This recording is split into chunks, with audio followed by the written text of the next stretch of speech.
ఎక్కడ ఉన్నాడో ఈరోజు కథ చెప్తాడో లేదో. బాబు ఎక్కడే ఉన్నాడు. బావా నీకోసమే వెయిటింగ్ బా. చెప్పవా? అసలైన బంధువులు అంటే ఎవరు బా? ఒక తండ్రి కొడుకు అమ్మోరికి మొక్కి ఒక పొట్టేలును బలిచ్చారట.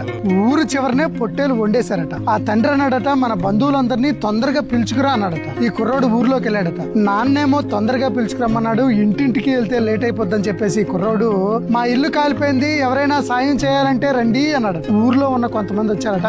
వాళ్ళందరినీ పట్టుకుని ఆ ప్లేస్ కి వెళ్ళాడు. అక్కడికి వెళ్ళిన తర్వాత ఏదిరా ఇల్లు కాలిందన్నావు, ఎక్కడా అని అన్నాడు. మా నాన్న బంధువులందరినీ పిలుచుకుని రమ్మన్నాడు, అందుకే మిమ్మల్ని ఇక్కడికి పిలుచుకొచ్చాను అని అన్నాడు. అందరూ భోజనాలు చేశారట, వెళ్ళిపోయారట. ఆ తండ్రి ఆ కొడుకుని దగ్గరగా తీసుకుని, ఒరే మన బంధువులందరినీ పిలుచుకొని రమ్మన్నాను కదా, నువ్వు ఎవరెవరినో తెచ్చావేంట్రా అని అడిగాడు. నాన్న నువ్వే కదా చెప్పావు, మనం కష్టంలో ఉన్నప్పుడు ఆపదలో ఉన్నప్పుడు ఎవరైతే ఆదుకుంటారో వాళ్ళే అసలైన బంధువులని, అందుకే ఊరి చివరికి వెళ్ళి మా ఇల్లు కాలిపోయిందని కేక వేశాను.